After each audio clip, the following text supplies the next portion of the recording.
ഉപയോഗിച്ച് കഴിയുമ്പോൾ സ്പീക്കറിൻ്റെ ഹോളൊക്കെ ഇതേപോലെ പൊടി കയറി അടയും. അതുകൊണ്ട് സൗണ്ട് പുറത്തേക്ക് വരില്ല.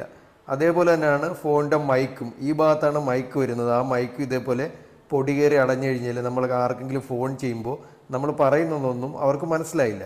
അപ്പോൾ അത്തരം സന്ദർഭങ്ങൾ നിങ്ങൾക്ക് ഉണ്ടെങ്കിൽ വീട്ടിൽ ഇതേപോലെ പഴയ ഒരു ടൂത്ത് ബ്രഷ് ഉണ്ടെങ്കിൽ എടുക്കുക. എന്നിട്ട് ഇതേപോലെ ഫോണിൻ്റെ സ്പീക്കർ ഹോളൊക്കെ ഇതേപോലെ നന്നായിട്ട് ക്ലീൻ ചെയ്ത് ആ പൊടിയൊക്കെ ഒന്ന് നീക്കം ചെയ്യുക.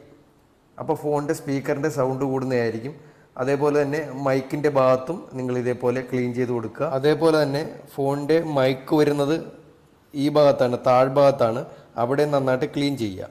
അപ്പോൾ ഇതേപോലെ നന്നായിട്ട് ക്ലീൻ ആകുന്നതായിരിക്കും. ഇനി നിങ്ങളുടെ ഗൂഗിൾ ക്രോം ആപ്ലിക്കേഷൻ ഓപ്പൺ ചെയ്തിട്ട് അതിൻ്റെ സെർച്ചിൽ ഫിക്സ് മൈ സ്പീക്കർ എന്ന് സെർച്ച് ചെയ്യുക. അപ്പോൾ ഇങ്ങനൊരു സൈറ്റ് ആദ്യം തന്നെ വരുന്നതായിരിക്കും. അവിടെ നിന്ന് നിങ്ങൾ ടച്ച് ചെയ്ത് ഓപ്പൺ ചെയ്യുക. ഓപ്പൺ ചെയ്യുന്ന സമയത്ത് കണ്ടോ ഇങ്ങനൊരു ഇൻ്റർഫേസ് ആയിരിക്കും വരുന്നത്. ഏറ്റവും മുകളിലായിട്ട് fix my speakers, eject water from your phone speakers after getting it wet.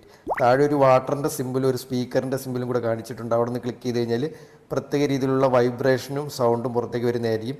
അതിങ്ങനെ വൈബ്രേറ്റ് ചെയ്ത് സൗണ്ട് വരുമ്പോൾ ഫോണിൻ്റെ അകത്ത് ഏതെങ്കിലും വിയർപ്പുണ്ടെങ്കിലോ വെള്ളം ഉണ്ടെങ്കിലോ അതൊക്കെ പുറത്തു പോയിട്ട് സ്പീക്കർ ക്ലീൻ ആകുന്നതായിരിക്കും. മൊബൈൽ ഫോണൊക്കെ കുറച്ചാൽ ഉപയോഗിച്ച് കഴിയുമ്പോൾ സ്പീക്കറിൻ്റെ ഹോളൊക്കെ ഇതേപോലെ